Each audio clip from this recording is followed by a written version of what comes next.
Bob Orchard, come to you from Old Town Mariposa. This show today is being brought to you by Bet's Gold Coin, the family-friendly sports tavern right down the street. And I have with me today a very special lady. Thank you. How, could you tell me a little bit about yourself? Sure. Introduce yourself. Sure, I'd be happy to. So I'm Robin DeLugan. I am an associate professor of anthropology at the University of California, Merced, right down the road. I'm also involved with some activities on our campus to link our research mission to our local communities. And I hope to talk a little bit about some of the work that we're doing together. Well, I want to talk about that too, because we've been together several times, and I've met one of your associates. He's been involved with working with our multimedia program here, but we'll get into that in a minute. But I would like to know a little bit about you, About Robin. me. You came to Mariposa Merced, and your background is with, you are a native Californian? I was born in Southern California, yes, first generation native Californian. And basically in 2006, I moved to Merced to join U.C Merced as founding anthropology faculty. I started my academic career here at U.C Merced after finishing my training, my doctoral education at U.C Berkeley. So not too far away, just a couple hours down the road. And you did your undergraduate and graduate work in Berkeley? Yeah, I probably it's not enough time to talk about my windy road to where I ended up today. But basically, I did my undergraduate at Berkeley. Kind of was might say non-traditional re-entry student who went back to finish her degree and discovered anthropology and discovered that I had some talents for an academic career, and here I am, 8 years later, actually, with this career at UC Merced. Anthropology is, you know, my son is interested in anthropology. Someplace he discovered that in his wandering through academia. How did you get attracted into that field? You know, probably most people know about archaeology. When you say anthropology, most people just assume archaeology. And it's true, archaeology is a big part of what anthropologists do. But I'm a cultural anthropologist, so I'm really interested in contemporary cultures and societies. And I think I was reflecting on this a little while ago. I've traveled a lot when I was young. I've traveled a lot as an adult.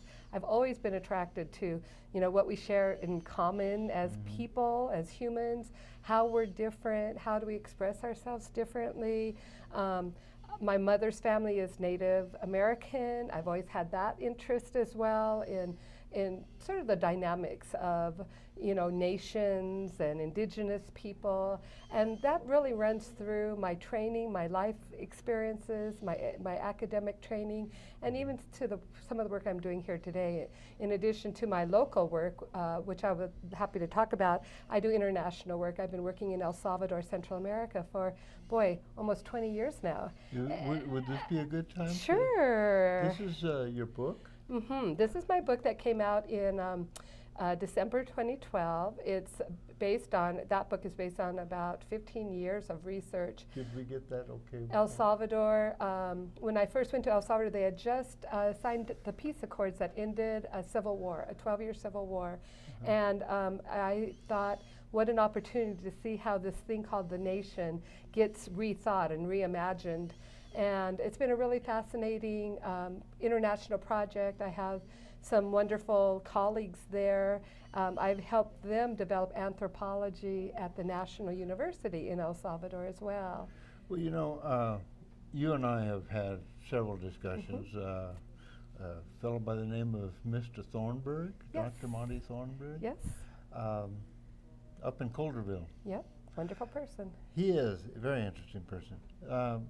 The resources of UC Merced, it's kind of a treasure for us, not just in Mariposa and in Merced, Right. but for this whole region.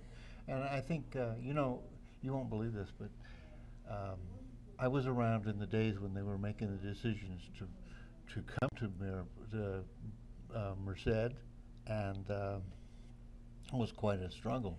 Yes, I understand that. And when we went out, we had great expectations. And now, you've just had your graduating class, 1,000 students? About 1,000 students graduated. I think we'll have a little more than 7,000 incoming students in the fall, and about 200 full-time faculty. Still very much a startup campus. A building, we don't have departments. We have majors, academic majors, still no departments. We have 3 schools, the School of Engineering, School of Natural Sciences, and the School of Social Sciences, Humanities, and Arts. We call that Shaw. That's my school. And I think there's a lot of energy. I hope that your viewers, if they haven't had a chance to see U.C Merced, they should come by. I went out yesterday, actually, and we took a little ride around the campus, and I got some pictures. And Walt is throwing them in here as we talk, so I think we get a little view of the campus. There's a lot, still construction going on, and I understand the president has expansion plans. We're talking about doubling the population. That's right.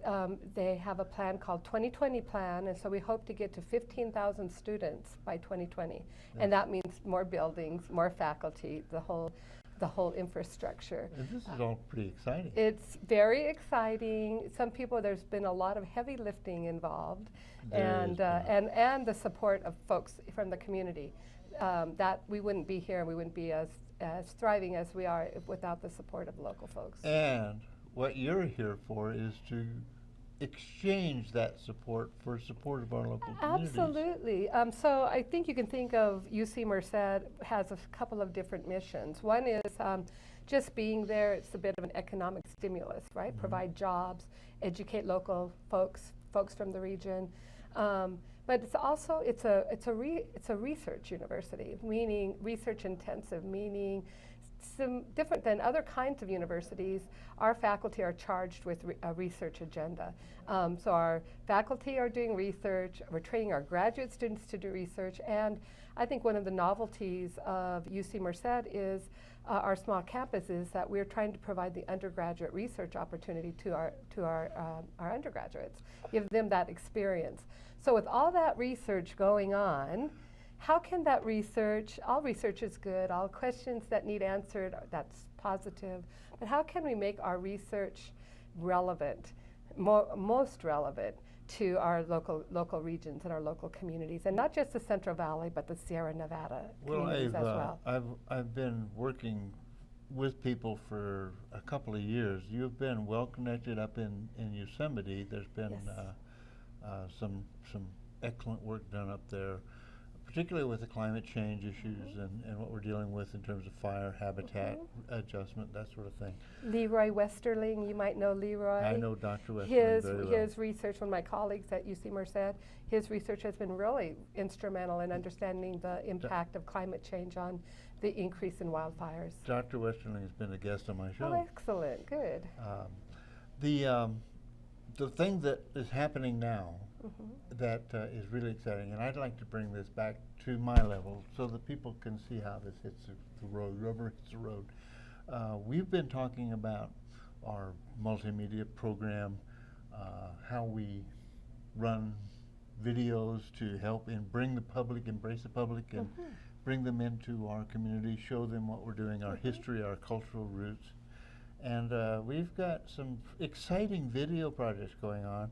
And then I meet Nikolai Licari, another colleague of mine from UC Merced. And Nikolai gives us an introduction into a concept of cultural tourism, which is an information process. He is very media literate. Yes, he is. And next thing you know, we're talking about how we can convert our video products into something that is handheld.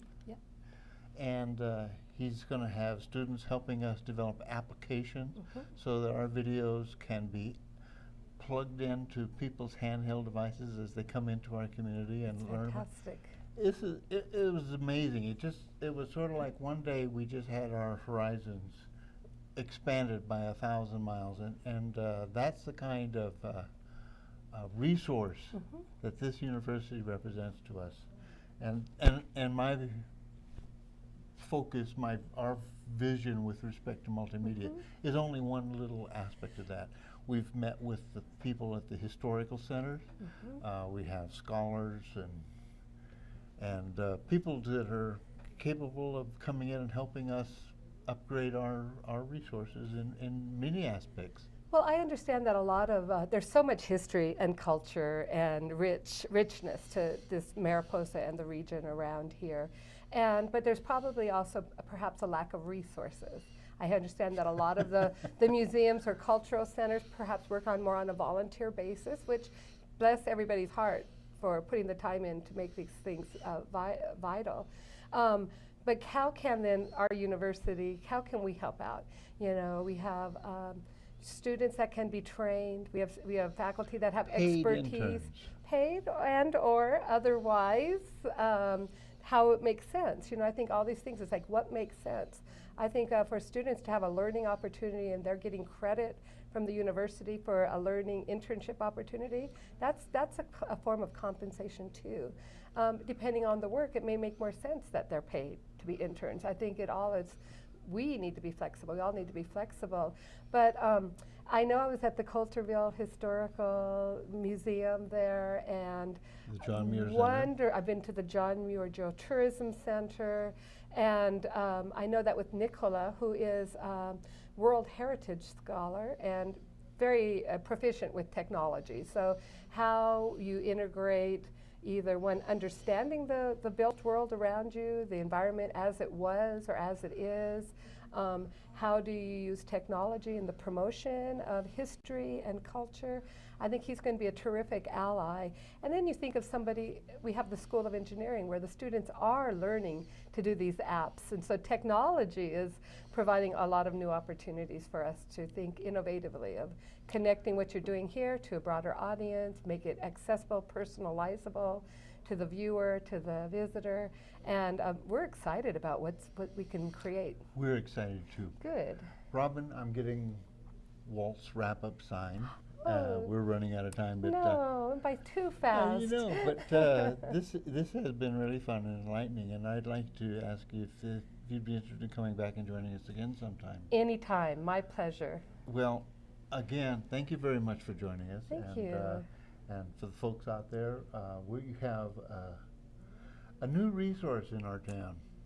U.C Merced. U.C Merced, University of California, Merced. And for you folks out there, thank you for joining us.